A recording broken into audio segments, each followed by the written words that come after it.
Good morning, good afternoon, and good evening, and welcome into episode 28, Kayfabe Kouncil, show we review and critique news topics and segments, in the world of professional wrestling. My name is Pretty Tony, and alongside me, as always, is TF Joker. Joker, what's the crack, brother? What's going on, man? 2 thumbs up already. I'm pretty good. I'm pretty good today. Pretty good this week. Things getting back to normal, even though it is cold. I was like, oh, it's too warm, so I took my hoodie off. And now I'm sat here going, actually kind of cold. It's too late. It's too late. I've gone too far. So yeah, I will soldier through the coldness in my room though, so it's fine. Yeah, it's one of those interesting things. I think for me, it's starting to cool down, especially and the heat's kicking on. So, like, do I try to find the right balance? Do I keep the window cracked? Do I try to keep the door cracked? Trying to hit that type of thing, especially when we get into the beginning of December, like we very much are. So, yeah, coming off the hot heels, speaking of heat, of 2 fun pay-per-views we just had, and in a little bit of a cold spell because it's December of some wrestling pay-per-views, but we are not in a shortage of fun things to talk about this week. No. Like I said, 2 weeks of really good pay-per-views, back-to-back results in terms of storylines, payoffs were great. Title changes in abundance. Yeah, there was definitely upward trajectory made for the 2 particular storylines we're going to talk about today, because we have been very interested in them for a long time, and we're finally seeing some upward trajectory for one of them, and we're now getting a little bit of uh, uh, a view to where we could see things going for the other one. So it's fantastic to see. Yeah, 2 interestingly sort of diametric topics that we'll get into today, but ones that we, like Joker mentioned, and I'll reinforce ones that we've just been interested in. We've at least alluded to them over the number of episodes, and we're definitely kind of looking forward to getting in and talking about them today. So we appreciate you coming along on this journey with us, and hopefully you'll enjoy what we got talking about today. As a reminder, you can find us in video form at youtube.com/Kayfabe Kouncil and in audio form wherever you get your podcasts from. On this week's episode, we look at what's next for AEW champion MJF, and Sami Zayn cements his place in the Bloodline. But coming up first, MJF is now currently the AEW World Champion. And of course, in much like traditional MJF fashion, had to make a grand overture on how he wanted to start his reign and start his segment and his position as world champion, coming off of a very hot, very interesting promo on Dynamite. So we're about to kick into it proper here. What were your sort of just quick initial reactions coming off of kind of just watching it or hearing about it for the first time? The promo or Yeah. him being champion? The promo I watched, and I was just like, please be a Burberry belt under there. Please be a Burberry belt under there. Please be a Burberry belt under there. And it was the big Burberry belt. And I laughed my head off. I chuckled so much. I was like, it's subtle, it's there, and I hate it. It's great. So, yeah, just everything he said about the promo, or within the promo, um, just about the direction that he's going to be. I'm not going to be this fighting champion, I'm not going to be having matches on free TV and all this here, and you're going to have to pay to see me defend the belt, and you're going to have to jump. All those people who hated that I made people jump through hoops to fight me, you're going to see more of that. I'm rarely going to defend this thing, stuff like that. There, I thought that for the character, his promo, as always, like you can't just say this is something new, because it's not. It's as always He hit the nail on the head, and he told us exactly what he's going to do, and he is going to stick to it, and that is fantastic. You have all these people who will cheer and shout for those guys who come out and go, "I'm going to be a fighting champion. I'm going to fight every week," and then they lose their belt after a month, and you're like, "Okay, cool. You did what you were going to say, but that's fine." We never have that guy come out and say, "I'm never going to defend this championship. You're going to have to take it off me when I leave." And it's like you never have those guys talk like that because nobody's ever been like MJF. Yeah, once again, we'll get into in just a moment, but another strong MJF promo, very indicative, hits all sort of on his tropes of the "I'm better than you and you know it," and hitting on all those cylinders of the making things difficult, hating on the fans, etc., etc. And he just does a really good job of making you want to hate him, and he reinforces that in this upcoming promo here. So we'll kick into it proper. We have William Regal making his entrance. Gets on the mic and introduces Maxwell Jacob Friedman. Max makes his way to the ring. He and William Regal embrace as MJF gets in the ring and Friedman gets on the mic. Max tells the crowd to keep their hillbilly mouths shut and says he'd like to explain how their unholy union came to be. Not too long ago, Mr. Regal sent him an email right after the firm attacked, and Max reads it. Quote, "Maxwell, I see the potential in you to become the greatest villain ever. This time, don't grab the dynamite ring. You must grab the brass ring." Max and Regal met behind closed doors, and Max can say Regal is a genius. Regal told Max to use the brass knucks. Max didn't just want me to beat John Moxley. He wanted me to leave Moxley in an emotional scar so he wouldn't forget the day he was outsmarted by MJF. And even if Max did harbor some resentment, does he seem like the type to chase anyone down? That takes effort, and effort is for pores, and Max is above that. Speaking of things he's above, Max wants to talk about this belt, referring to the AEW World Championship. When Max became champion, he promised himself that he'd change some things, out with the old and in with the new.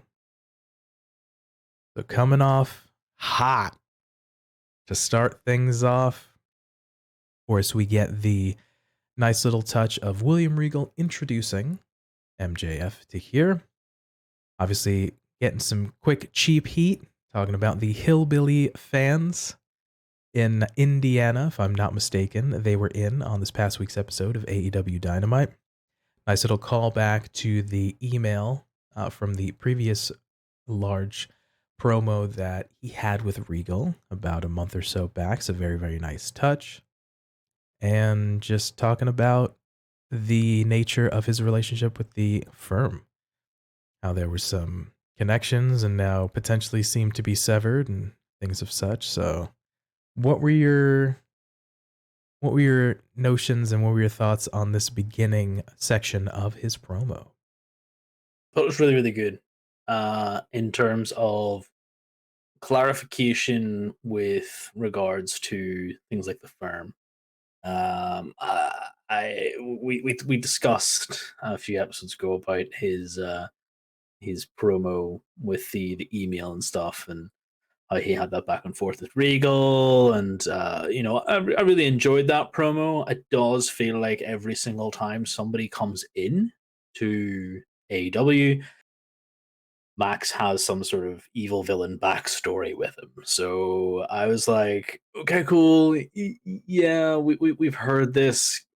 I like the fact that you're continually referencing CM Punk's promo where the greatest trick the devil ever did was make people believe he didn't exist or whatever the hell it was. And he keeps using that saying, "I'm the devil," all this here. And now he's referencing this email, and I'm like, okay, cool, get on with it. That was maybe the sort of little bit where I was like, I know you're a showman, Max, but we have heard this before, and I want you to get on with it. Stop acting like a purr and repeating yourself. You know, if he ever gets sent, any criticism, I want that to be there just so he knows I need him to be better. Come on, man. Anyway, um, the this past week we've also seen in other mediums like the Renee Packet of Crisps podcast she does that she was interviewing Stokely Hathaway, and he made overtures about what the firm's actual direction was. And I kind of like the fact that it was supposed to be that way. And I like the fact that they've kind of taken in a different direction. They've reacted to uh, things that have happened.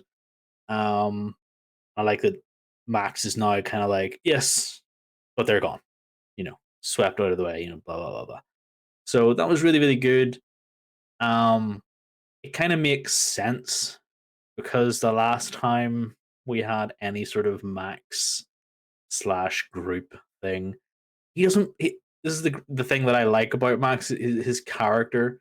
He continually shows everyone he does not play well with others, like in groups with individuals. Even at this promo that we'll see in a bit, it's like he just does not get on well with others. He looks out for number one, which he should. He does what he thinks is best, which he should, and he doesn't give an F about anything else, like the repercussions, the consequences. He just does it, and I think it was great. We've mentioned before when we talked about MJF promos as well that he has a slight bit of formula. You mentioned a notion of him hitting on something from his past or sort of that villain origin story of sorts. And we have a little bit of that here of the nature of the bringing back up the email that was before mentioned in his previously William Regal promo as well. So it's a nice little callback to that. So we have these sort of tropes that are within MJF promos. It's not to say that it's a bad thing, but it's just one of those things that sort of that he hits on or kind of goes to the well on. So not particularly mad, but it's one that it's almost you kind of half expect. But also the nature of the firm and Regal trying to sort of refocus him in a sense. And you mentioned it as well that he is somebody who can do really well at sort of standing on his own. And we've seen him interact and sort of be surrounded first in the inner circle and then the spinoff of the Pinnacle as well, where he's seen him be in a sort of group setting. And even sans that with he and just having his heater in Wardlow, you mentioned it before. He does really, really well standing on his own and kind of being sort of an island unto himself and then sort of interacting with all these agency of change. So I'm kind of okay that, like you mentioned with the Stokely piece, that we kind of veered slightly away from maybe what it was intended to be, but Max seems stronger when he's doing his sort of solo thing. So we reiterated here, and he looking to cement that within the promo itself. Yeah, I just don't feel like he's going to be the leader of a faction anytime soon. Um, he just doesn't seem to be the character for it. Uh, Plus, anybody he brings in, how do you get one over on the self-professed devil? And that's the sort of thing. Whenever you have these people come into a faction that's led by a charismatic leader such as Max, you're always looking for that one who stands up, who rises up within the ranks to overthrow that leader. That's always that sort of formula as well. There's always someone within the ranks who will inevitably topple a leader or threaten them. And how do you kind of put a guy in a situation with MJF? Like, they have to be more charismatic, they have to be better on the mic, they have to be better in the ring. And unfortunately, there's nobody in AEW that has any of those three qualities. Agreed. There's a nice little innate storyline when if you want to have somebody overcome a quote unquote leader of a faction, can they be able to sort of stand by or stand aside and kind of go face to face with in promos in a match and things? And there's not too many people that at the moment, as young as MJF is, he's hitting on a lot of cylinders really well. So it can be tough, but yeah, I think like I mentioned before, he does well by himself, and we're seeing that echoed in this promo here. All right, we jump back into the promo here, referring to the AEW Championship belt. This belt is tacky, lacks class, and worse, reminds Max of all the men who have held it previously. And sure, they were all talented in their own right. We can all agree that none of them are on Max's level. And that's specifically why this version of the title is garbage. Max throws the belt out of the ring and asks Regal to unveil the new one. And it's the same basic belt design, just the leather is printed with a vaguely Burberry plaid. He announces it as the Big Burberry belt and calls it the most important world title in the sport because he's the man holding it. No one deserves to be recognized as world champion except him.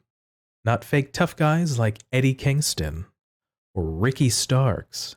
And speaking of fake, the worst of the worst, the middest of the mid fake wrestlers, like Bryan Danielson. No offense, but compared to Friedman, Danielson can't wrestle his way out of a paper bag. MJF makes nice to Regal about how hard Regal trained the American Dragon, but Regal is stone-faced. Max says as long as he's in this company, nobody else will know what it feels like to be on top, because he's going to be world champion for a very long time, all the way to the bidding war of 2024. So we see the unveiling of the new design of the quote Big Burberry belt. Triple B. Thank you. It's a bit of a tongue twister in itself, but we see the Max kind of calling out a couple people. He mentions Eddie Kingston, Ricky Starks, of course, his next challenger. Mentions a Bryan Danielson. So interestingly, could be potentially some folks that he brings up and or maybe targeting in the next couple months / feature. Yeah, definitely sounds like he's named at least two of his next opponents. Ricky Starks being an obvious one. He is fighting in again at Winter is Coming anyway, because Ricky won the Tournamente. I honestly wouldn't put it past MJF to be like, even though you won that tournament, you have to go through another tournament to prove you can actually wrestle against me. So um, like I said, I had my fingers crossed. Like, that belt better be Burberry. Come on, Burberry belt. Come on, you got to do it. Because I was like, why are they changing the belt? This is actually, it's the big belt. Like, what are they doing? And then I went, oh, maybe it's a Burberry belt.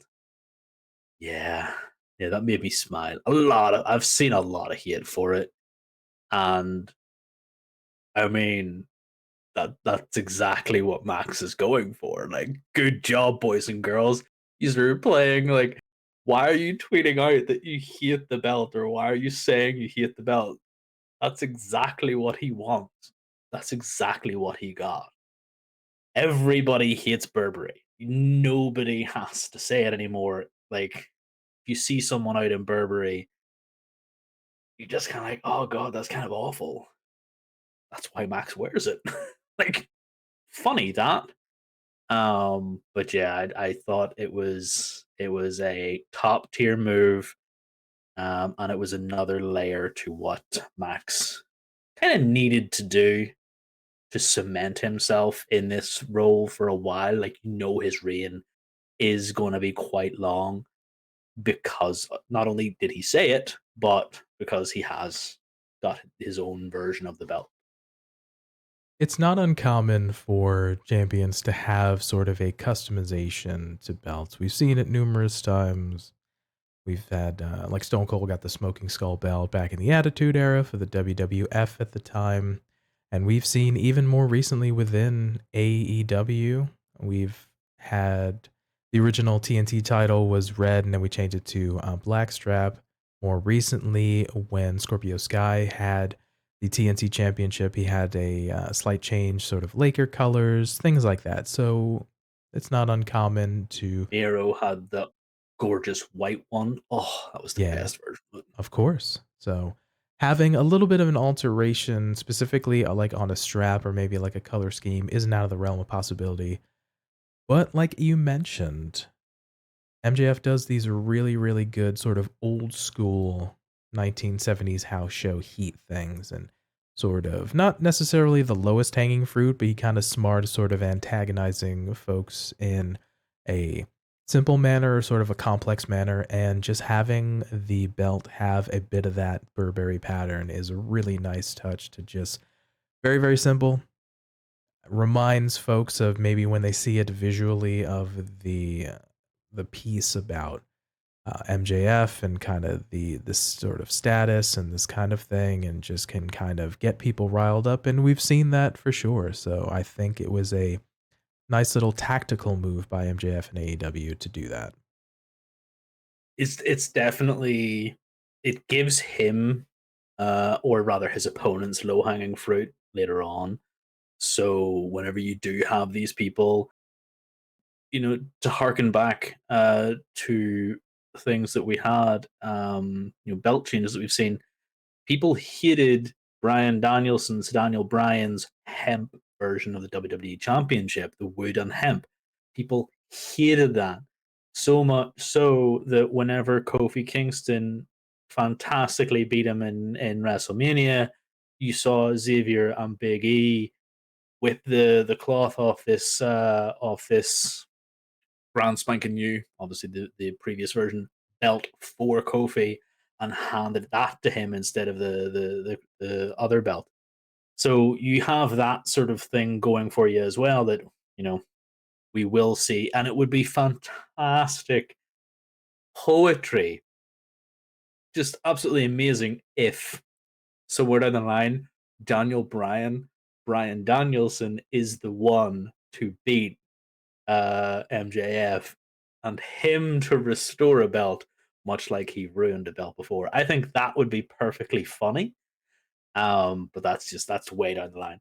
I just like the fact that we have this sort of, man, that belt is so ugly, and then MJF continues to wear it, and continues to piss people off. It's going to be fantastic. Yeah, good call on remembering Bryan Danielson, Daniel Bryan's Hempyweight Championship. It'd be a very, very interesting nod to see. You had to do that when I took a drink.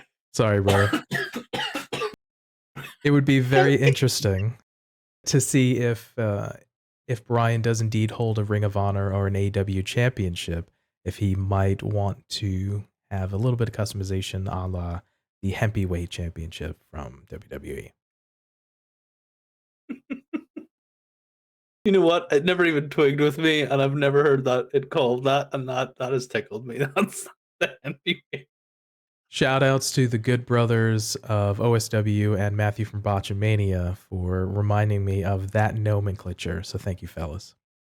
That's great. All right, we kick back into the promo here. And just after mentioning the bidding war of 2024, Max will make more in one day than anyone in the crowd will make in their whole life. He just hopes the right con foots the bill. And he ain't talking about Tony. He's talking about his boy, jolly old Saint Nick, and his other boy, the game Trips. And if he's being completely transparent, Max doesn't even know wrestling company wins the bidding war. He's sick and tired of looking at grotesque professional wrestling fans on a weekly basis. So maybe Hollywood wins. But he's not deaf. Max knows there's an interesting amount of us who are happy for him to win the title. And okay, sure. But Max is sure that excitement will turn to resentment because fans are fickle and soon will be complaining about him never wrestling and being a coward. And he says great because he knows we'll keep tuning in every single week. He says he will defend the title rarely and wrestle rarely because he's a special attraction. In order to see him defend the title, 9 times out of 10, we'll have to reach into our pockets and buy pay-per-view. He's going to have a world title reign that makes Hulk Hogan's look short and sweet and make Bruno Sammartino roll in his crappy little grave. So another nice little touch here, talking about his friend Jolly Old Saint Nick and Paul as well. So referring to the WWE. Nice little bit of heat when you can kind of make those references there. And then he goes on to sort of talk about a little bit of his plan. Never going to defend the title, very, very rarely. The notion that he uses the verbiage special attraction.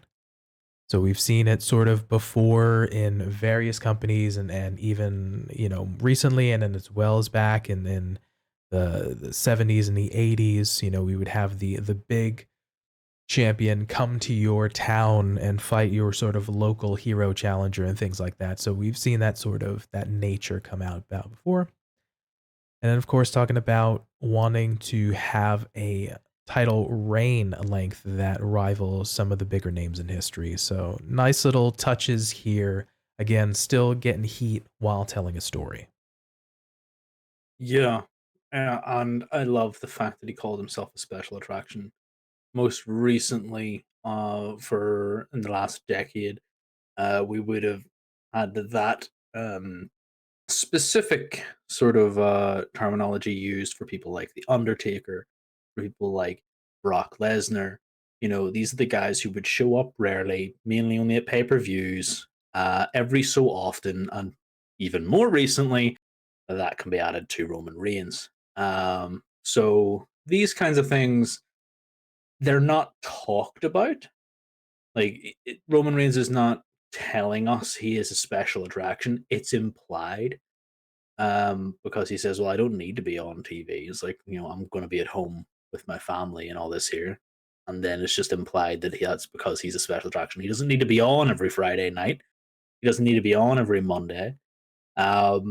And that's something that people complained about with Brock and with other people whenever they held the championship and they weren't there fighting for it, and then you had people like Seth Rollins calling Brock out, saying, he was never there. So you're going to have these players come into the world of MJF and you're going to have them mimic these storylines, whether by accident or intentional, because this sort of thing has been done before. A champion who does not fight all the time has been done before.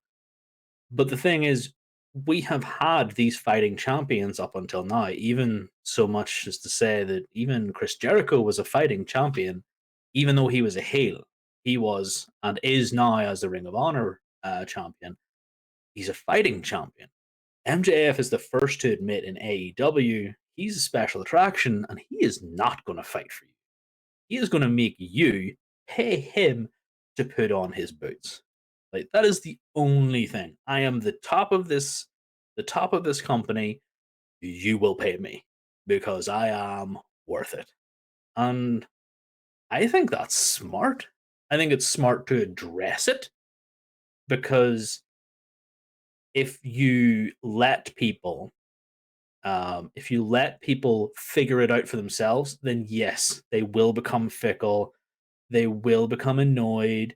But then you have people like me who are expecting character development and expecting things to go a specific way. I fully expected MJF to continually make people jump through hoops and not fight, because that's how I have known MJF. I love the fact that he's going to do this.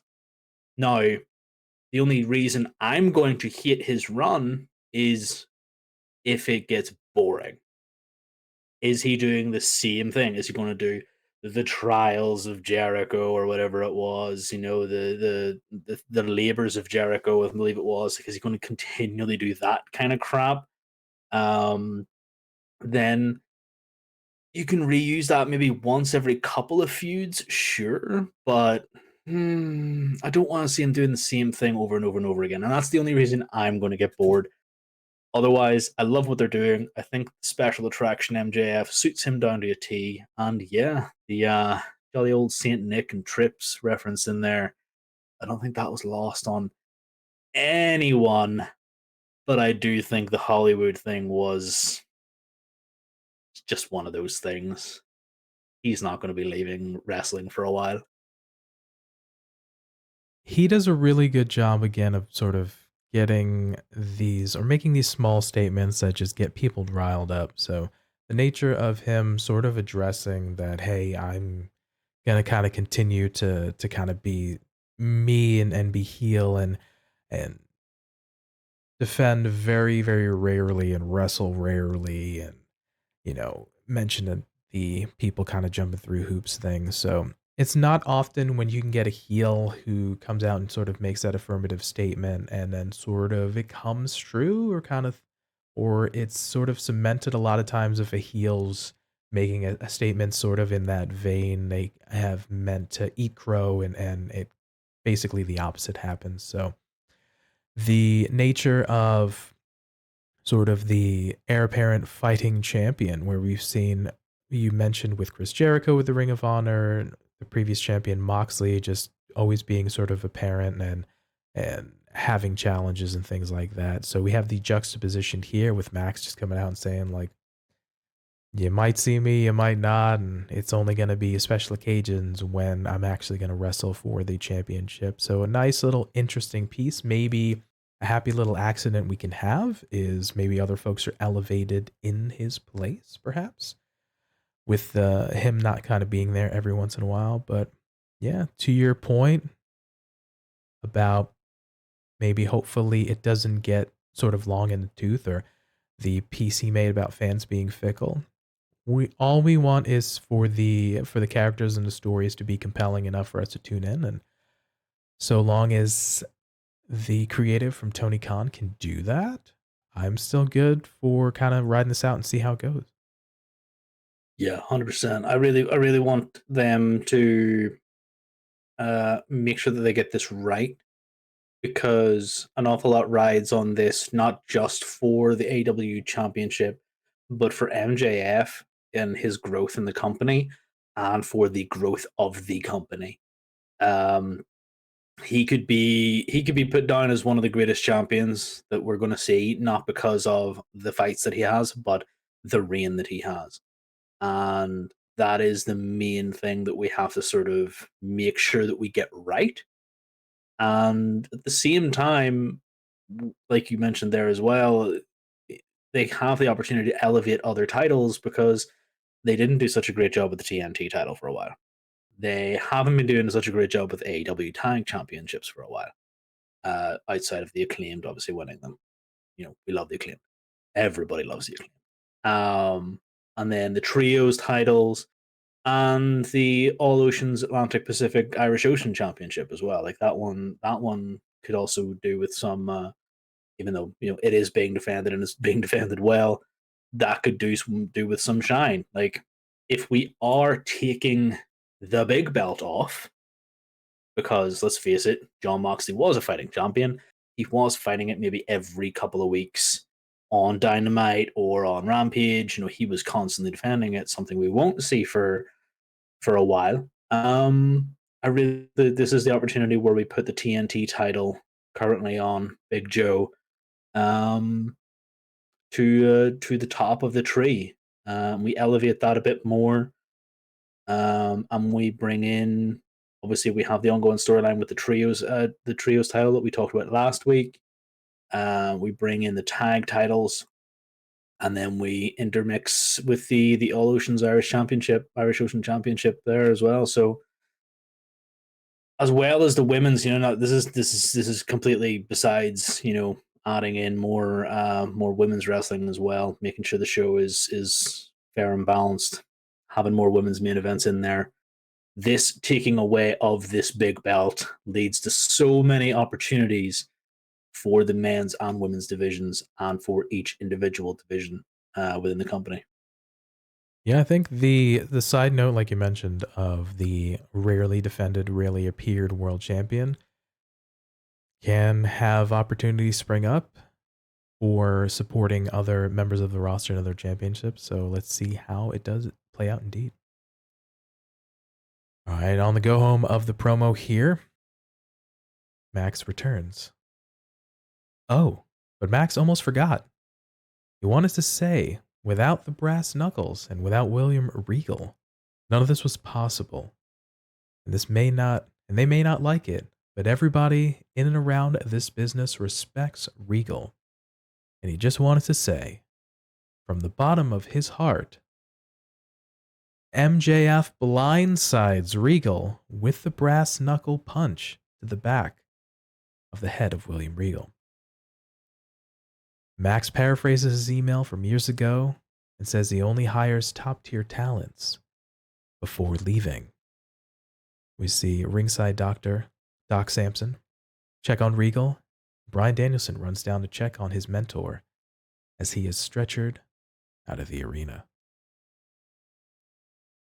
Yep. Talk about an exclamation point on that promo. Yeah, obviously my earlier point of like, let's not repeat everything, blah blah blah. This is why he was mentioning the email, because he then wanted to reference it as he blindsided. So everybody out there thinking to themselves, "Oh, he doesn't get it. He doesn't get it." It's like, I got it. I 100% got it. I just didn't care for the opening part of it. So that's just me. I thought that this especially was better in the fallout than the actual action. It felt as he was walking around, as he was doing all this, I was like, gonna knock him out. Like, everybody sees it coming from a mile away. This is not typical MJF things. This isn't sneaky. This isn't surprising. We can see this happening from a mile away. So, yeah. And obviously, with the current rumors that have been going around surrounding William Regal, which we won't get into, or I will try not to get into anyway, he is being written off AEW TV. So, 100% understand the reason why this was done. Love the fallout from it. Execution was a wee bit janky for me personally. Yeah, there's numerous rumors under the sun about William Regal, but really what the interaction in this particular promo, I mentioned it before, it's an exclamation point, it's sort of a stamp on it to sort of, one, write William Regal off of this potential storyline and kind of let him do whatever he's going to do. But then also cement the villainry of MJF, which Regal has mentioned before, and he even mentioned it earlier in the promo in that email about how he can be sort of the greatest villain of this particular generation, or perhaps of all time. So to kind of get that cowardly, villainous act of just knocking out essentially a non wrestler or and a person who's well respected, a villain or face as well, and then someone who has had injuries as well. So I mean, you're just talking about getting heat and kind of getting an oh man, what just happened kind of moment, and sort of shocking off from the fans and the announcers of Excalibur, I believe Taz and Tony Schiavone selling it too. So we're just cementing the fact that he's a no good, downright son of a bee. And right there, with the emphatic hitting of Regal, that pretty much did it. So he is trying to, MJF for that matter, cement the nature of him just being a villain, being a heel. This is how I'm gonna start off my reign and the sort of next chapter in my career with how ruthless I'm gonna be. It's all about me. And with those actions and with this promo, he is letting us know what's basically going to happen in the future. Yeah, did you know, by the way, William Regal had a bleed on the brain? Did you know? I knew a little bit about sort of his. It's more so because the commentators did not spend but 2 seconds telling us I every know, every yeah. second. I was like, yeah, we know because he told us himself. We know what he's had done, and it was just like they just continually told us everything to do with William Regal. It's like, boys, we know. It looked really, really good. I don't know if you know, but did you know that Michin in Korean means crazy? Did you know that? Really? I did not know that. Oh I wait, just no, I found that did. out. I Yeah, I did. just found No, that I out. did. Yeah, because Yeah, they yeah. told us the very first time that they call what does Michin mean? It means a crazy in Korean. And then And then the second time, and then her like third appearance, and then her backstage. Yeah, but that's none and the then wiser. So somebody some like to go off on a rant, somebody then I can't remember which commentator it was, said it was Japanese. And I just went, are you nuts? Voice. Do you just listen? Yes, anyway, we have to keep commentators. reiterating because sometimes. But notwithstanding, yeah, I think the commentators selling the nature of kind of the injury and kind of just trying to help MJF get that heat is it's sort of their job. It's to put the talent Yeah. over. But Their yeah, tone here was better than their actual message, in my opinion. Their tone was grave, it was concerning, and I thought it did an awful lot to help the situation. However, that was sort of offset by the fact that they kept mentioning the bleed on the brain and the same things over and over and over again.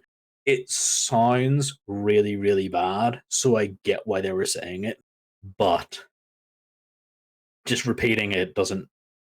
We're watching the footage along with you.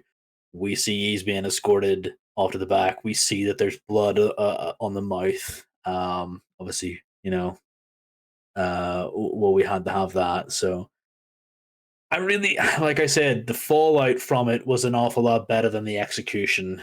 The steps leading up to this point were a wee bit janky, but they did what they did, and yeah, it looks like Brian Danielson, uh, American Dragon, man who comes out of the opposite tunnel to all the rest of the BCC, is is probably going to be his first real challenge after the gimme that is um, Mr. Ricky Stonks. yeah. So we hit on a little bit of the part-time appearance and sort of part-time defenses, but when we talk about a champion sort of wanting to cement his legacy and type of thing, in regards to a championship, we hear it at nauseum sort of about the Intercontinental Championship, and now we're actually doing something about elevating it, sort of being prestigious. But where do we think the nature of MJF is going to elevate the championship? The old adage of the title makes the man makes the title. And we've seen strong representation and solid runs. We think about Jericho to Mox to then Kenny Omega to Hangman and these pieces. So we've had some we had CM Punk excluded just because we didn't get to see him really with the championship or kind of fight stuff. So, and that's not a knock on him. It's just what sort of happened in the piece there. But the nature Both of times he won it, he vacated it immediately. So yeah, 100% he doesn't count. just in this particular aspect. But where I'm going with this is we've seen guys with solid runs, and where do we see about him and his relationship with the belt and the belt elevating him and him elevating the belt? Where do you see? What are your thoughts? Well, this is the big thing. Like, um, the man makes the title, in my opinion.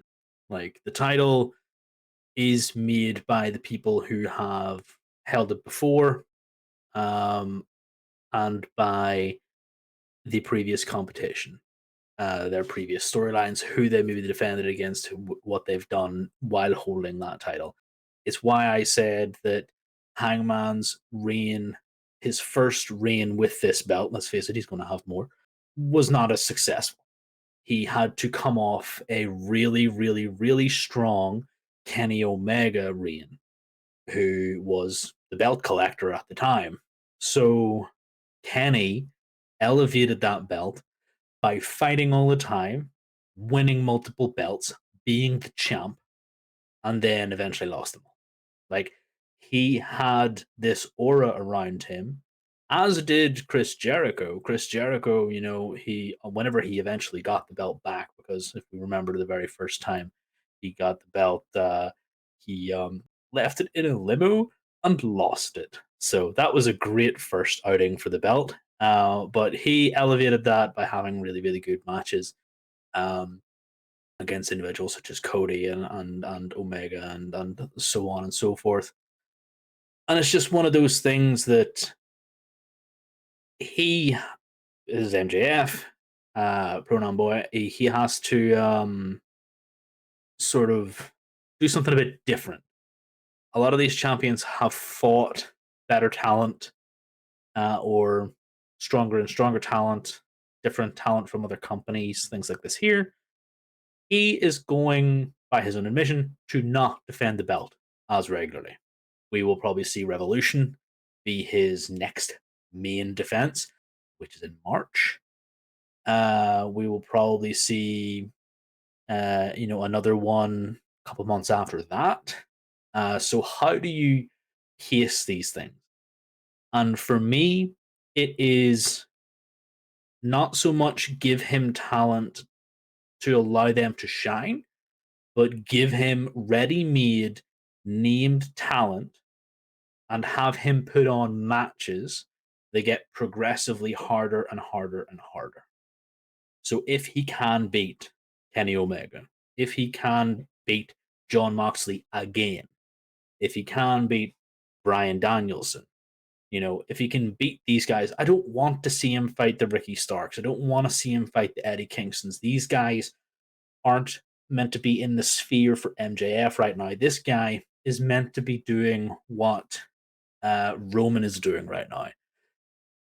They are supposed to be building their way up to him. They get on his radar, and then he goes, "Okay, I'll fight you, but just to make sure that you're worth it, do this one thing for me." And that's how I expect to see the reign go for him. Um, and it's just one of those things that he's going to be the sneaky guy that gets out of it. Um, I don't know. I just feel like he has to be completely different from every other champion. And for once, I that's the best answer I've got, is to do it that way. I'm not 100% sure on how you break the formula in this regard, because it's so unique. I'm in agreement on once that you need to do something different to stand out. So I'll agree with you on that. And we're setting the expectation it's going to be rare title defenses. And with that piece there, we want to make sure that when it's defended, it's against a strong contender, that they're going to have a really, really good, fun match and a strong match. And that the storyline makes sense for them to be clashing and fighting for the title. So with that, I'll agree. We need some strong contenders.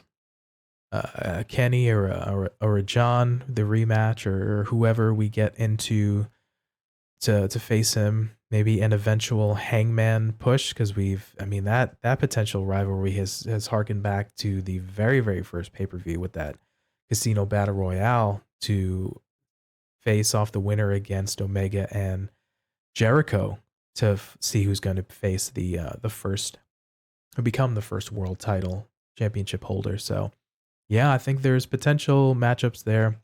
But how do we differentiate the aforementioned good storyline, strong challengers, and strong matches? So I feel like that's how we need to work our way towards that so he can have a strong reign amongst the folks who have held it before.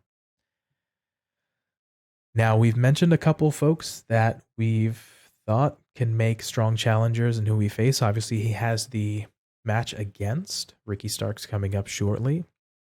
He's mentioned the likes of Bryan Danielson. We've talked about a potential Jon Moxley. There's always a Kenny Omega's a strong contender, but do those guys make sense? Do you feel like there could be other folks that are maybe a sort of dark horse that could be a contender for him? What do you think, brother?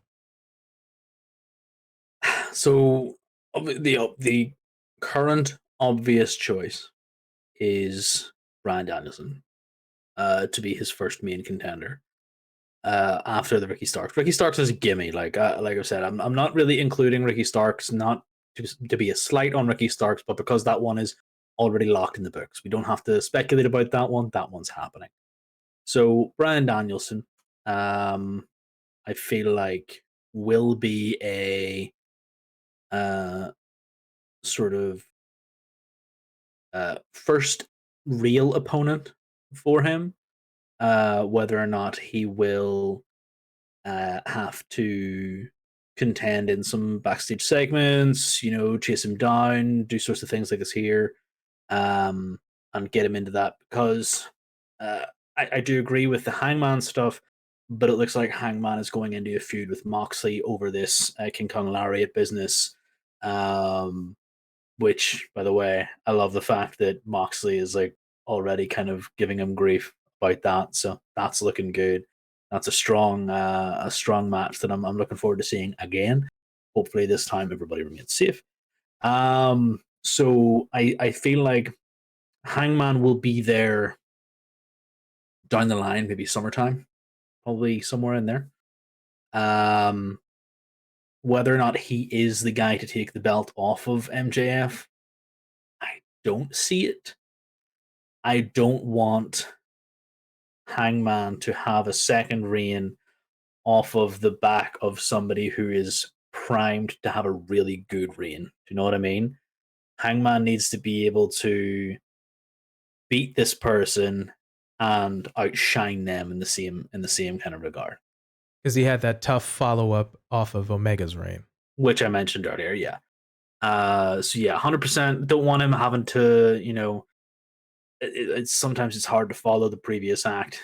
Um, and that's just the case for I need Hangman's next reign to go really, really well for him. Um, so I can see those two in there. I can see a Moxley return, a little bit of a mini feud in there.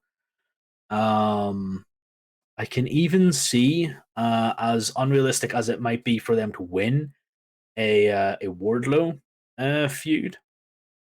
Um, which will result in Wardlow not getting a title shot. Um, I would like to see that. I would actually like to see that scenario play out, not specifically with Wardlow, but for them to have Max get someone to jump through hoops and for them to fail. Then to be like, no, no, no, no, you didn't pass the test. Therefore, you're not getting to the final boss. I would like that idea. Honestly, that would be something fresh, something new. Um, I don't really have any names now though because Kenny Omega, uh, for me personally, would be a good name to be putting in there with him, but currently embroiled in other situations. Um, I would like to see Pac. Pac would be good to elevate to that level. Um, but he's not one to play the games, so don't see that sort of meshing. Who else? Honestly, you would have to leave it with me, and I'd have to look through the roster and think. But those are the sort of immediate names: like Kenny Omega, Pac, Hangman, Moxley, Bridie, whatever you want to call him. Um, you know, those would be the kind of immediate names. The ready-made stars that I said that you have to put him against. You can't put him against the likes of Ethan Page, who needs to be built up, Kip Sabian, who needs to be built up. You can't put him against these other people who need to be elevated. to even be considered good enough to be in the same realm as him. So yeah, you have to use the already established stars. Yeah, I'm in agreement that we have these sort of perennial strong challengers in the aforementioned Bryan Danielson, of course, the John Moxleys, things like that. I think the longer term storyline of a Hangman, potentially like a Summertime, could be a piece if he's built up. With the notion of it being defended on a sort of rarely basis, let's throw a random dark horse in there. If we can build them up and have a strong push and feel like a credible contender or challenger, like the likes of a Jungle Boy, perhaps just getting a title shot and worked up. He doesn't have to win per se, but like, all right, just have a really just strong match and make us believe that man, he could pull it out in the end. Things like that. So obviously, when we talk about the man makes the title. We have a strong personality that can carry a promo, carry a match, carry these shows, and people want to look forward to seeing them. And hopefully, we have the storylines that can cement that and have those embroiled in strong notions of wanting to watch these and wanting to buy the show, run our hands deep into our pockets to buy those pay-per-views so we can see MJF defend his title. Those were our thoughts on MJF's promo and what he's got coming up for the future of the AEW Championship. Let us know down in the comment section below or hit us up on Twitter or Instagram and let us know what your thoughts are on MJF as AEW World Champion. All right, here coming up to our next topic here. Sami Zayn cements his place in the Bloodline. Now we'll just come out kind of and say it here. This will probably be a little bit of an extended quick hit section because folks that have been following the show and following us know that we have been enamored with Sami Zayn and the Bloodline and Jey Uso and the ins and outs and the enthralling nature of what this storyline has been. So we're going to hit on some topics here and sort of talk about the latest sort of chapter beats in here, and I'm just looking forward to discussing this one. Much like yourself, I'm very sure. Oh yeah, 100%. Like I feel like both of our big topics. Like this is going to be a big episode. I feel like both of these topics are because like we've loved both of them and we've a lot to say on both of them. So if you like the sound of our voices, then fantastic. You get to hear more of us go on for probably another hour. Poor editing PT is crying in the corner, but it's okay because we get to talk about the Bloodline and Sami Zayn now. All right, so when we last left this story, we were talking about the lead into WarGames and the nature of Sami lying to Jey in regards to a conversation that he had with Kevin Owens. So we're picking up the next story beat here. Before the Bloodline's WarGames match, Jey Uso goes to Roman Reigns with his concerns about Sami Zayn. Jey said he warned them about Sami Zayn. From day one, as soon as we started hanging around Sami Zayn, he couldn't be trusted. He's the reason why we lost last night, referring to the advantage match against Drew McIntyre and Sheamus on SmackDown. I saw him and Kevin Owens outside the locker room chopping it up, and he lied right to my face. The only reason I didn't get him was because you didn't give the order. What are we going to do about it? Of course, referring to the tribal chief, Roman Reigns. Roman responds telling Jey, "You're going to go out there and be the right-hand man, and I'm going to be the tribal chief and worry about everything else."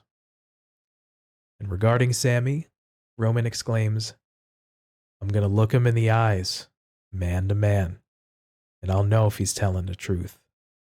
I'll know where his loyalties lie."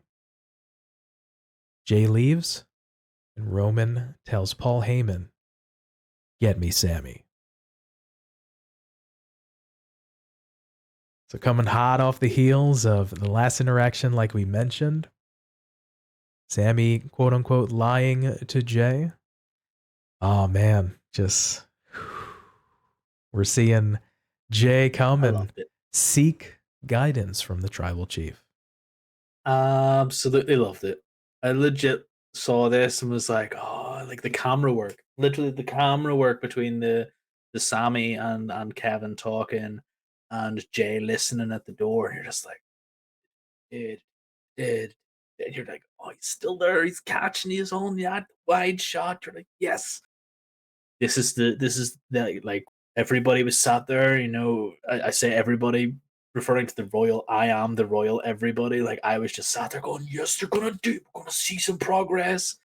Because this is the main thing that I've wanted for this storyline. Yes, as much as we have loved the bloodline, as much as we have loved everything that they have been doing, and I mean they as in Sammy and Jay, because Roman is the satellite that orbits this main juicy story, this me and Usi story, if you will, of Jay and Sammy, that has been keeping the tribal chief and the island of relevancy relevant, if I'm perfectly honest. So we see a further chapter being written tonight, and I thought it was fantastic. Can't agree with you more. I mentioned it definitely offline in our conversations, and we alluded to it in a previous episode, that the most important thing or thing we were looking forward to during the WarGames pay-per-view was how this particular match was going to play out. So to have these couple little story beats right before and then leading into the match and sort of reinforcing the layered storyline is just salivating at the notion of what's going to happen in this upcoming match. So Yeah, it was. I feel like the call to have them lose the advantage match was great, because that in itself added to the nature of the story, like of who went in, who was the first to go in. I was absolutely loving the fact that Jay was the first to go in. Freaking loved that was the thing, and then that the good guys were going to get the advantage. It was something we discussed last. I think it was last week or on the uh, prediction show, that I did say that I wanted to see, because well, Roman has to go in last. No one follows the tribal chief. So the fact that that was the thing and that was the order, um, it really made me happy to see that not only are we thinking in terms of what's outside the ring, but how best to push this story inside the ring. Because there was the real work from behind heel aspect here. And you sort of questioned whether or not you were with Sammy or you were against or you were against the bloodline, because it was that sort of thing. Like if you're against the bloodline, you have to be against Sammy, but you want to be with Sammy because you love everything he's doing. So it was such a good match, such a good build up to the match as well. all right, we see the next chapter beat. We see Sammy arrive. Talk to Roman. Sammy arrives in the Bloodline locker room to talk to Roman. Roman asks Sammy about last night. Were you talking to KO? Roman asks. Sammy sheepishly glances away, almost as if caught, and says, Yeah, I talked to him. Then Roman asks, Why did you lie to Jay? Sammy says, I withheld some information. Sammy lied to Jay because he had a huge match, and he didn't want to put that on his plate before said match. Jay already has issues trusting Sammy, and he wouldn't have understood. If Sammy's being honest, he didn't talk to Kevin. He sat there and listened, and then Owens left, and that's the truth. Roman asks what KO said, and Sammy tells him that he told him to turn on the bloodline before they turn on him. Reigns says he gets that KO was his friend, but he needs Zayn to understand that this is his family. This is his blood, and he needs Sami to look him in the eyes and know if he's with them or if he's going to stab them in the back. Zayn looks him in the eyes and tells him he's with the Bloodline. There are 5 people on the whole planet allowed to walk into the Bloodline locker room. Sami's one of them. Sami appears to get choked up and says, "That means the world to me." He's not going to let Roman down tonight or any night. Sami is with the Bloodline. Roman stares at him for a long moment and stands up. He tells Sami to get up. Sami does. Roman looks at Sami as a grin cracks across his face and exclaims, "Let's do it." And they hug. The tensions running high in that locker room.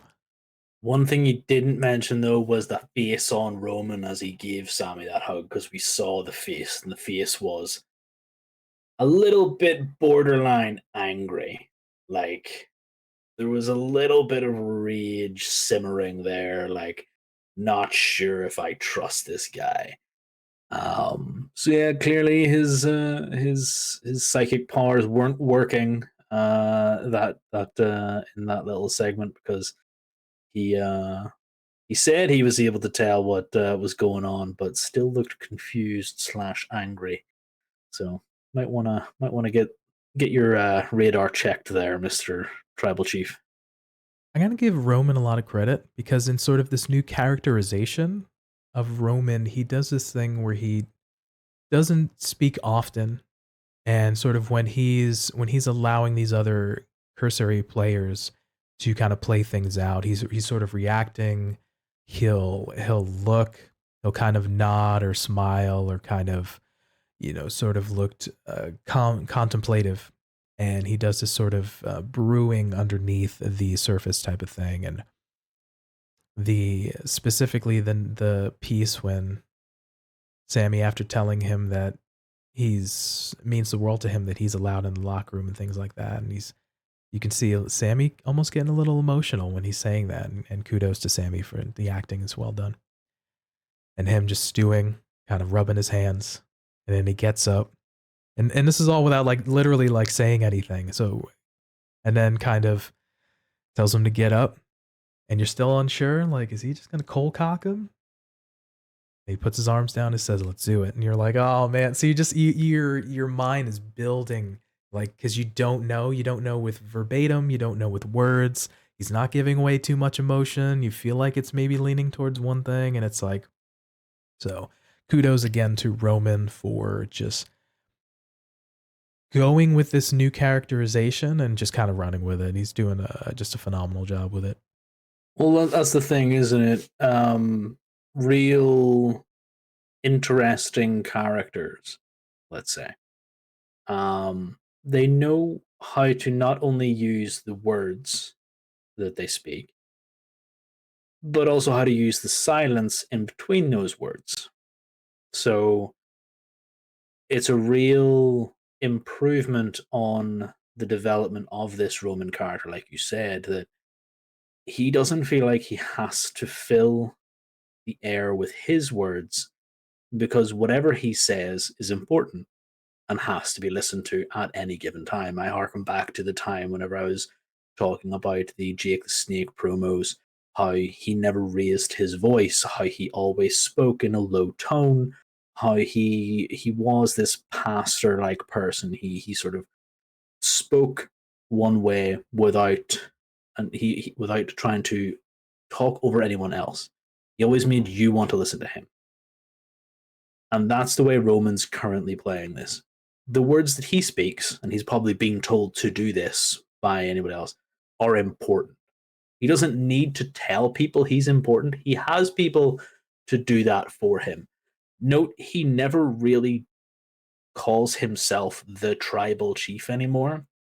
Everybody else surrounding him does that. They say, "You're the tribal chief. You are the guy. You are the stop. You're the top of this." So he very rarely says, "I'm the tribal chief," because it has been a few weeks since he said it himself. Um, it's just one of those things that I really like because it also cements the fact that we have these two chatterboxes in Jay and Sammy doing all the work and doing the actual storytelling. And he is that problem solver, that chief of the tribe who people would bring their problems to solve. Much like music or much like a monologue or a dialogue when you're acting on a stage or in a play, the silence is just as important as the words and the sounds that you make.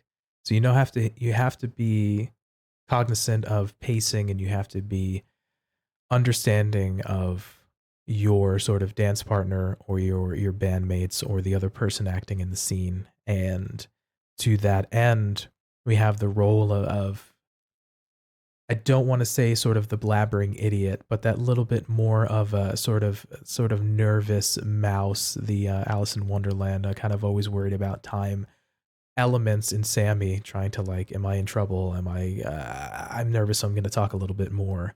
But it's not fully that, but he gets that point across.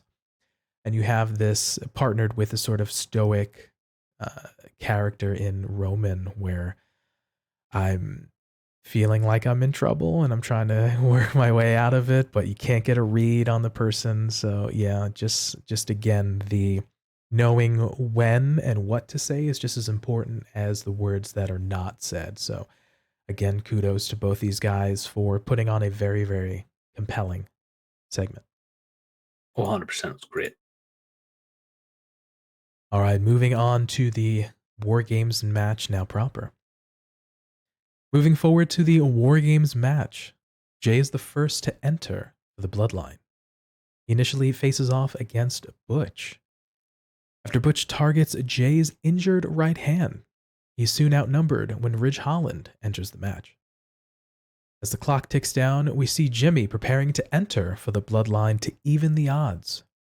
However, Roman intervenes and has Sami enter second to fight alongside Jay.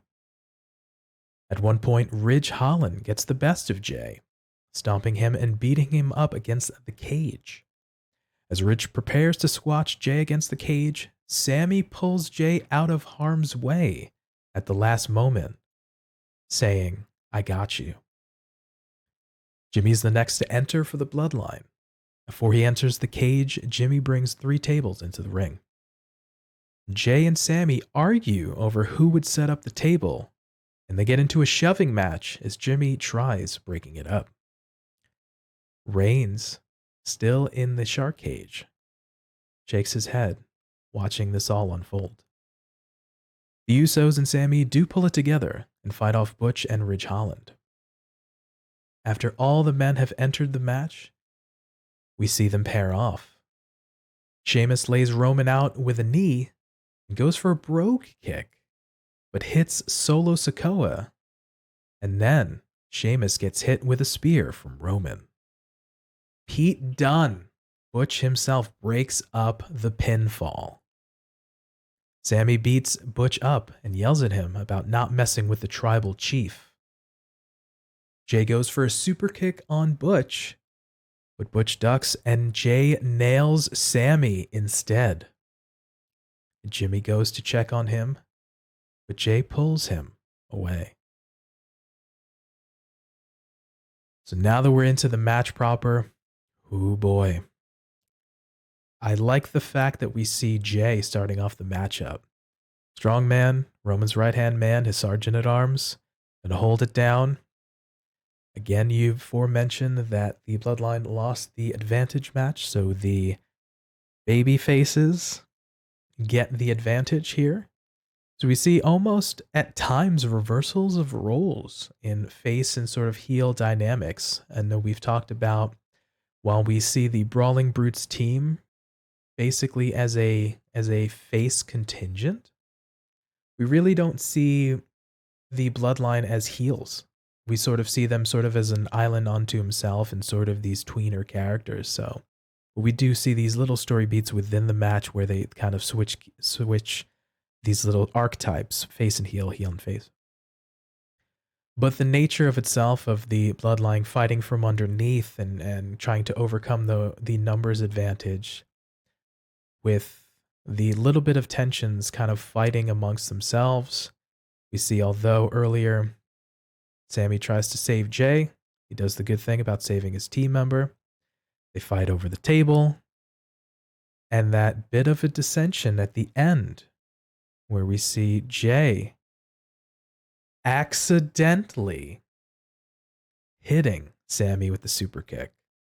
All adding again layers and trying to see what's going to happen in this match. Are we going to hold it together? Or are we all going to fall apart? Yeah, it was definitely a lot of stuff that kind of personally, I would never have seen any of this happen under VKM. The heels would have won the match. Like let's say for example he actually relented and thought WarGames was a good idea, so we had this under VKM. The advantage match would have went to the heels. They would have had the advantage so that they could be then put into, which would not have made any sense in terms of storyline. Now, it would have made sense for the heels to have it. I completely agree. But in terms of storyline, the way that this match is set up makes the most sense. The heels are in a place of, you call them tweeners there. I disagree. They are who they are. They are heels. They are the heel faction, and there is nothing that is really making them tweener apart from the fact that everybody loves Sami. It's not because of their actions. It's not because of anything other than Sami is winning everybody over. Sami is making people fall in love with these characters because they're doing stupid stuff that he is hamming up. And that is the only way you can really look at it. Because Jimmy is still a heel. He is still doing stuff with his brother, who they're acting like the heel guys. Solo is the enforcer. That is who he is. And Roman is who he is. These guys are all completely anti good guy. They are not good guys. Let's just put that right there. Okay, let's leave that right there for everybody to stew on. And then you have these guys, Butch and Ridge, come in, do the 2-on-1 on Jey. That seems like it's supposedly a bad guy move to have a 2-on-1 sort of action, to have the advantage be for the good guys, but the good guys need that advantage because the bloodline is supposed to be strong. This is the one thing that we're told. The bloodline is unbeatable. So you need to even the odds or gain an advantage. That is what we've been told in previous weeks by by Sheamus and the lot, bringing KO, bringing Drew in to even these odds. But we all know that you still have to have that advantage. So the fact that we did not see the bloodline gain an advantage means that we had to see them deal with being on the back foot, which was great because you then saw everything being even once the tribal chief comes in, which makes him look even better because he is the anchor. He is the guy that comes in at the end and saves the day. Well, that's the effect that he has. Like, that's the effect that it was supposed to have. That's the effect that it has. He's the big bad guy. He comes in, he wrecks face, he destroys a couple of people, and then, gets into a squabble with KO. So from there, you have the perfect story. Then you add in the fact that Sami saved Jey, which I love. Then you have the fact that Jey accidentally kicked Sami and pulled Jimmy away from him. Like, no, leave him there. It's fine. It's fine. We don't need to worry about that. All these little bits and pieces. This was my match of the night on a card that had Io Shirai in a bin again. people jumping off top ropes, people jumping off the top of the cage. I loved this match because it had two of my favorite characters in wrestling right now, Jimmy, or not Jimmy, Jay and Sammy. And it had a big metal construct with which people could get their faces smashed up against. I can't say enough good things about this match and enough good things about this pairing and this story. I did like the fact that we did call after Roman gets in. He had his nice Hulk Hogan, Hulkamania running wild, laying out all the members of the opposing team. I did appreciate that he had his little kind of baby face run, a little spot there in the match. I'm like, you friggin' guys. They had to play it like that, and I completely respect the way that they did it because yeah, it is flipped on its head. Like this would be normally reserved for, let's say, Sheamus or Drew to come in and do all their 5 moves of doom. So it's one of those things that you have to look at it from the fact that Roman Reigns is meant to be that equalizer. He is meant to be that guy who worries about all the things, like he says, I'm meant to have all the solutions. He's the chief. He's the guy that who will solve the problems. And I like the fact that they showed that, and I like the fact that we weren't shying away from making the rest of the squad look weak so that one guy could look strong. Fair enough. It's all about the bloodline wins as a team or loses as a team for sure. Yep. All right. Later on, we see Roman go for a spear on Kevin Owens. Super kick blocks the spear into a pop-up powerbomb, takes Reigns down. Kick to the gut. Stunner. Sami Zayn breaks up the referee's count before he can get to 3. Owens and Zayn stare at one another, or Owens yells at Sami, and the crowd loudly chants Sami Uso. Owens blocks a Jimmy superkick, and Zayn gives Owens a low blow. Zayn then looks at Roman before giving Owens a haluva kick. Sami then holds Kevin in his arms for a long moment, then looks at Jey Uso, offering Kevin up. The Bloodline win WarGames via pinfall with a diving splash from Jey Uso onto Kevin Owens. We see Roman hug Sami, and the crowd pops. Jey then gives Sami a big hug, and the crowd pops even louder. We close the pay-per-view with the Bloodline posing together in victory. Yep. Big smile on my face for whenever they won. I'm going to rewind really quickly, though. The Sami interrupting the referee's pin count was amazing. We very rarely see people do this sort of messing with the referee. You always see them pulling them out, pulling them out of the ring or something like that. There, you very rarely would see them jumping on the ref and holding the arm, and the ref going, "What are you doing? What are you doing?" It's kind of obvious what I'm doing. I really liked this interaction because it instead of interrupting the count and then just kind of going about your business, like you're holding onto this ref's arm and you're looking at the guy dead in the face, going, well, this is where I lie. So I really liked this sort of little interaction, which led on to the haluva kick, which led on to the fact that he offered up KO to Jay. Jay scrambles up, hits the frog splash, bish bash bosh. Jay gets the pin, which, by the way, was amazing. I wasn't 100% expecting Jay to be the one to get the pin. I would have thought that it would have been Roman would have taken it upon himself to do it, or it might have been Sami on KO, but reluctantly to do so. But it was fine. And then Jay gave him a hug. And this is why I mean Roman is a satellite in this storyline, because yes, the crowd popped whenever Sami got the hug from Roman. But then we saw the big bear hug from Jey and everybody and myself. I was so happy. I was happier than I've been in a long time to see this because this gave me two things. First, goosebumps. Second, a view to where we're going. And like I love the fact that they're building up this emotional connection only to have us completely dashed in the third act, and it's gonna be glorious. I cannot wait for the inevitable betrayal.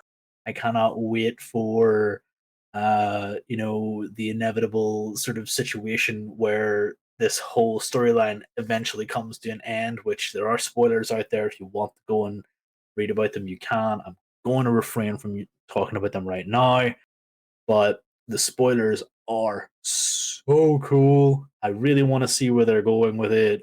Um, but this sort of period of peace, as it were, it lulls people into a false sense of security, which I love. I think that this really is the beginning of the end of the Bloodline storyline. It's always calm before the storm, am I right? The notion that you brought up of you're a bit surprised that Jay got the pin, sort of the victory for the bloodline, and you maybe lean towards Roman, obviously being the tribal chief, run off lists of names, things like that, being the leader of the faction. I found it the way they told the story, the interactions, the little sprinkling of elements of Sammy saving Jay accident, hitting him with the super kick, so it's kind of like putting casting down. But then the nature of all right, Sammy's gonna break up the pinfall, right? And then we have Sammy sort of being that agent of not quite chaos, but the strong player in this particular piece hits his former friend, sort of the betrayal in that aspect, sort of all stripping away the the ties that bind, holding my brother in my arms. So that betrayal, boom. And then that piece where he locks eyes with Jay and he's like, "Here, this is you. I got it.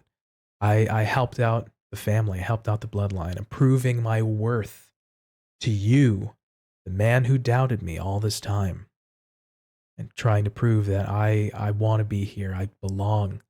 And having Jay be the one, sort of the one that we've seen through this roller coaster moment by the nature of Sammy trying to prove himself, and these pieces of various pieces of defending Jay and helping him, and Jay being that agent, that his Roman's lieutenant, his sergeant at arms, his right hand man, being the one to trying to protect his family and trying to protect the bloodline, and him being the one to cement this win for the family, not quite at the cost of, but in due part because of this person trying to prove his worth and stabbing his friend, his best friend in the world of 20 years in the back to cement his place in the bloodline. Makes sense that Roman can just be like, "Hey, I'm gonna let one of my lieutenants. They're doing the dirty work. I'm here. I'm rallying the troops. I'm the general. I'm organizing the things. I'm kind of directing traffic in a sense.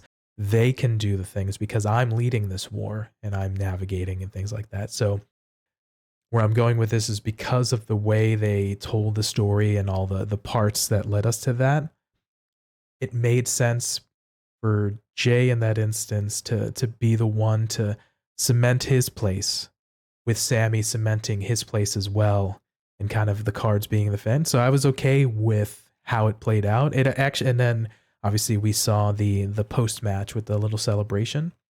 I think it made sense, and I'm okay with it. So I guess before maybe the match, it would have kind of made sense for, maybe I would agree with you, Roman to have been the guy. Maybe just he puts the foot on the chest of the person or whatever.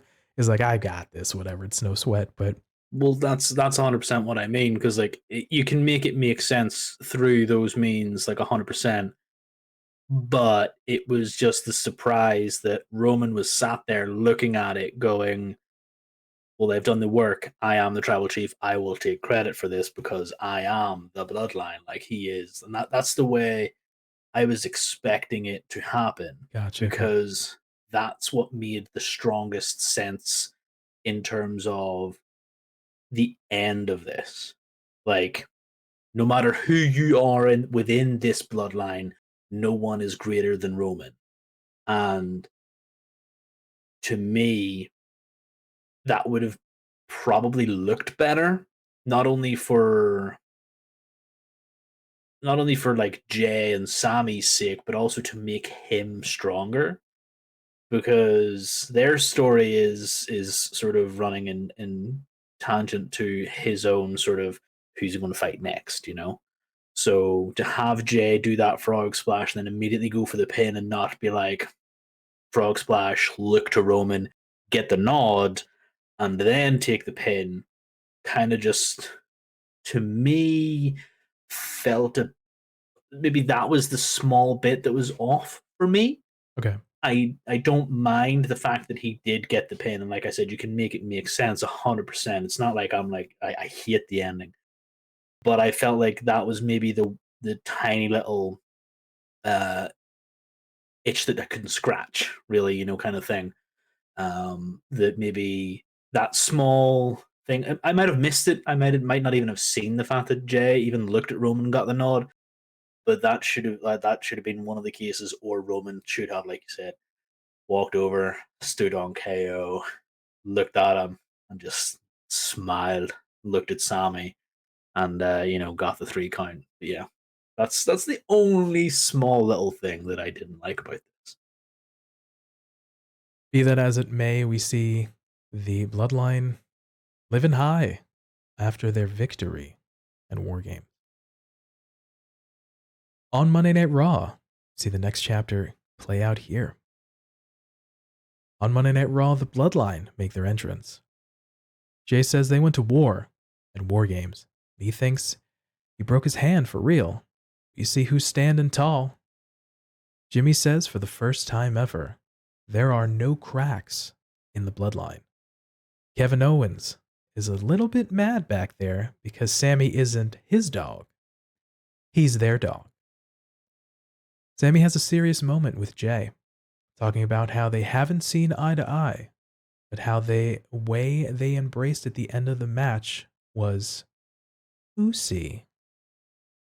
From here on out, bloodline business they have to handle. Zayn says they're on the same page. He offers up a hand to Jay. Jay smiles it off for a second before shaking it and embracing Sami. Zayn calls Jimmy into the hug, and he eventually joins enthusiastically, and they all turn to stoic Solo. Before he can give in and hug them, Kevin Owens enters. Sami warns Kevin off from trying to fight, but Kevin says that's not why he's here at all. He's just here to tell Zayn that he totally gets it. Kevin understands why he chose to do what he did on WarGames. Because how many times throughout their career has Kevin done the exact same thing to Sami? Kevin's not mad. He can't blame Sami for it one bit. He's not here to fight. He's actually quite the opposite. Since WarGames, Kevin can't help but think that for 20 years now, he and Sami's careers have been linked.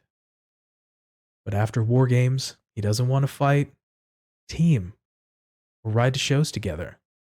He doesn't want to have anything to do with Sami Zayn. Sami says that's fine, and he feels exactly the same way, because he doesn't need Owens anymore. Sami has family now.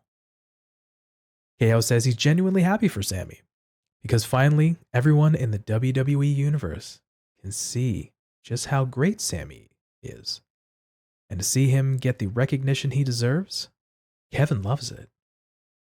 But it doesn't matter how many times the bloodline tells him they're in the family, or he calls them family, just remember this. He's not their real blood.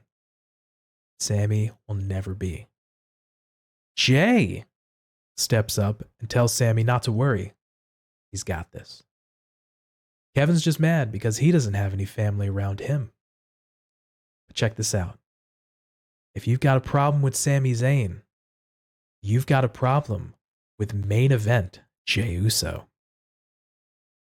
Kevin says he might be done with Sami Uso, but he's not done with Jey, and he'll kick his ass later tonight. We fast forward. Unfortunately, the match ends with Jey going up to the top rope. Nobody home for a splash. Kick to the gut. Stunner. And it's over. Kevin Owens picking up the victory. We see the Bloodline look on in disbelief. Another banger, man. I love the fact that KO is saying in this promo exactly what a lot of us are thinking. We're so happy for Sami Zayn. Sami Zayn is having the career renaissance, of his life right now. It's fantastic to see. Everybody sitting there bad mouthing his match at WrestleMania with Johnny Knoxville, which I thought was fantastic. Because Sami is just an incredible worker and does incredible things, and everything he touches turns to gold. But it just seems like it goes unappreciated. It seems like it's taken this time in the sunlight to really reflect everything that's great about this man and what he's able to bring to WWE. So you have KO, a longtime friend, and let's face it, the day KO came into the WWE, Sami Zayn was NXT champion, and that was their first rivalry. Like, that was their first rivalry that they told on the Indies, that they told then in NXT. So to see those two genuinely be happy for each other, we've seen it before and we'll see it again. And the fact that KO was expressing this was fantastic. And then I don't think that we saw main event Jey Uso beating KO. Let's face it, as much as I love Jey, he's not beating KO. Took the pin on Saturday. Probably going to be Roman's next big thing, isn't he? Like, he's sort of leading the charge on a what are we in, like the sixth take of trying to dismantle the Bloodline at this point. So he's probably going to try and spearhead this if he says, "I'm not done with main event Jey Uso." So that'll probably lead him into stuff with Roman, which will be fantastic. Yeah, but definitely another banger, 100%. I like the nature of, you mentioned it as well as KO did, that Sammy's stock honestly has never been higher as of right now. So I'm early in the year with the aforementioned match with Johnny Knoxville, sort of the comedy's stick. And although many fans and kind of pundits were kind of concerned of like, oh, what's this going to do for Sammy if he's getting a match with a celebrity, and it's a lot of gaga on his comedy, but he just, like you said, he has a way of taking things and just, man, hitting home runs with it, and he just does a really, really good job.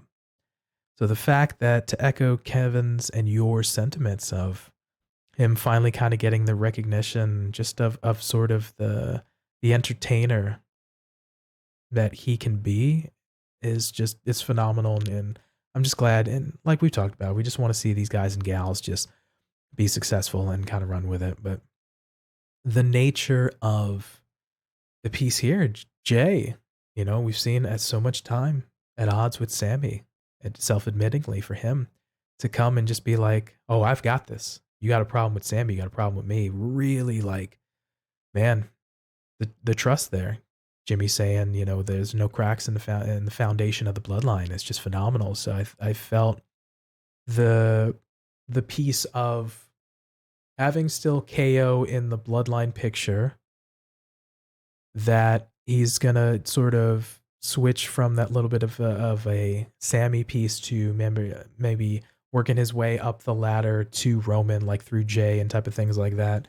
Potentially a match with Solo, things of such. But Yeah, I think it's really cool, and we might end up seeing Kevin be sort of the next challenger, perhaps at Royal Rumble, which he ended up facing, if I'm not mistaken, 2 years previous, the 2000 maybe against or 2001, perhaps whichever one he was that he faced off with Roman and that last man standing type of thing. But yeah, sort of revisiting that, and it's looking like he could be the next contender. So Yeah, it's definitely one of those things that, like you said, he's going to work his way through. Whether or not it's um, going to be done by the time we get to the Royal Rumble, we'll see there. Maybe the main event of the Royal Rumble, which would be probably pretty fun. all right, the next and last story beat we're going to talk about here. On Friday Night Smackdown, Sami Zayn, the Usos, and Solo Sikoa enter the ring to a big reaction.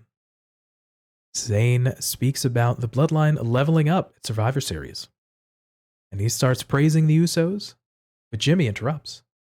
Jimmy notes tonight is about Zayn. Jimmy adds that Sami Zayn was the MVP and starts a Sami Uso chant. Jey Uso admits that Sami Zayn proved at WarGames he's with the Bloodline. Jey adds Zayn's the reason the Bloodline won at WarGames. Zayn is grateful and doesn't know what to say. Jimmy asks Sami, how is he feeling? And Zayn responds that he's feeling pretty Usy. Fans break into a loud Usy chant. We see Zayn and the Usos do their special handshake to a huge reaction. The Brawling Brutes interrupt and make their way to the ring. Sheamus is tired of all this talking and wants to fight. We see the finish of the Sami Zayn Sheamus match. The Brawling Brutes and Usos fight at ringside. Solo Sikoa joins in and hits a Uranagi on Butch onto the barricade. A Luva kick is blocked. Sheamus is looking for a white noise, but Jey slips in the ring and hits Sheamus with a super kick. Samity capitalizes and pins Sheamus with a sunset flip. So we see the nature of the Bloodline winning the match at WarGames. Jey falling to Kevin on Raw, but the Bloodline getting the win back on SmackDown against another member of those teams, Sheamus, with Jey helping Sami. So we're seeing the cohesiveness.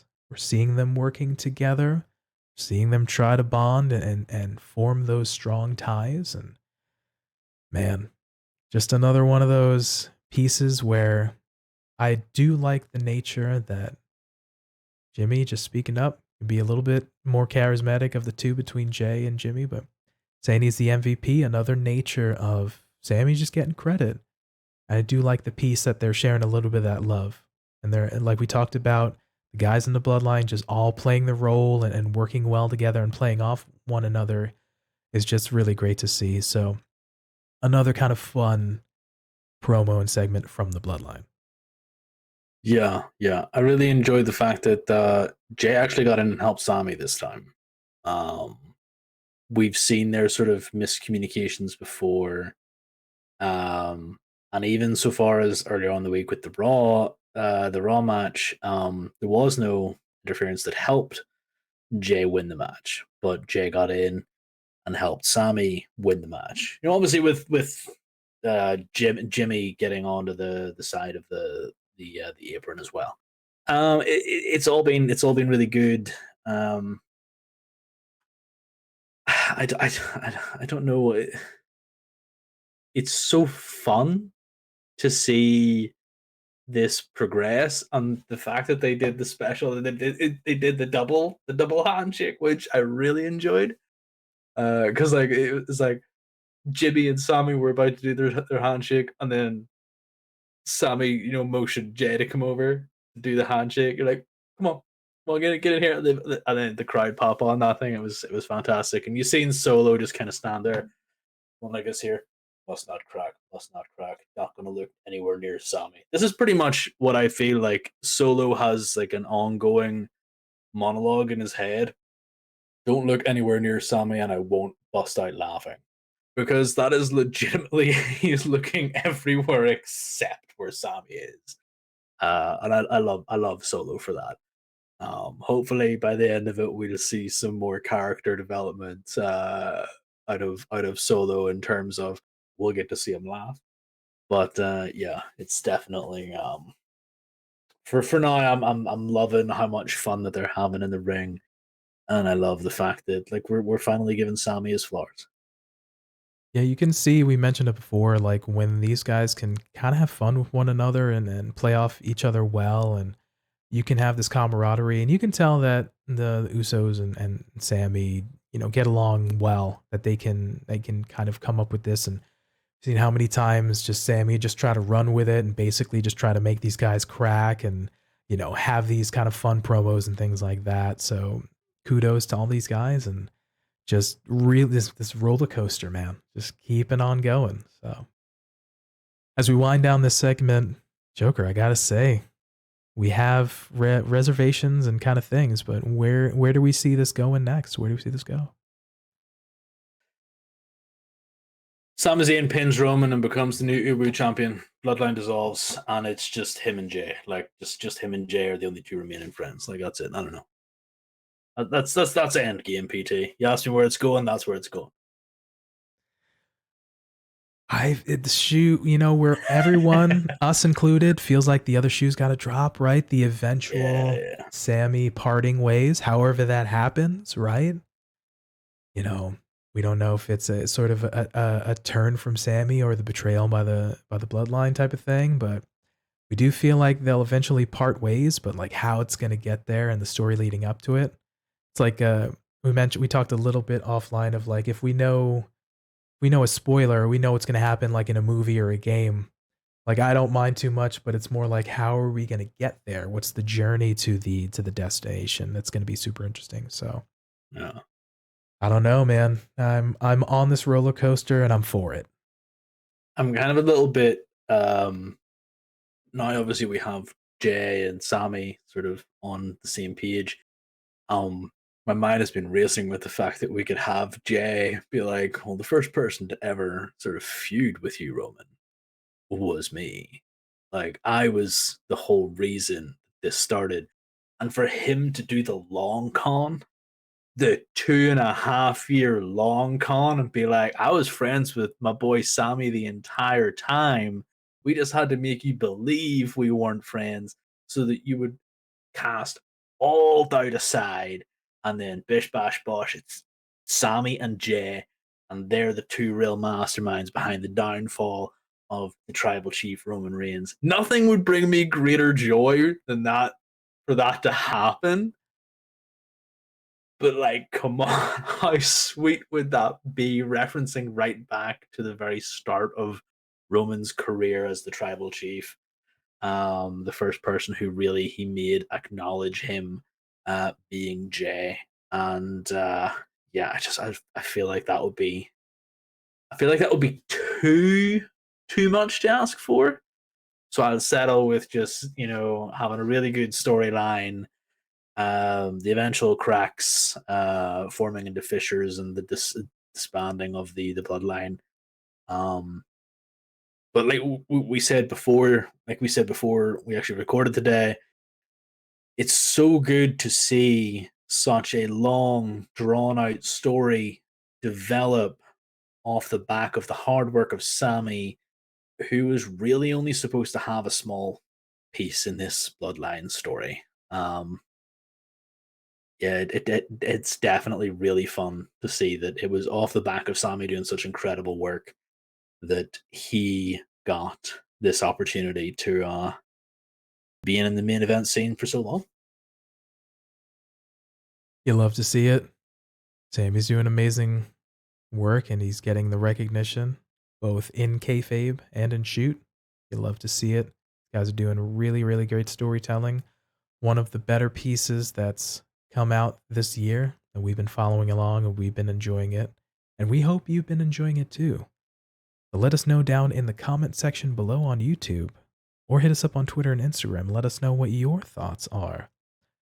Sami Zayn cementing his place in the bloodline.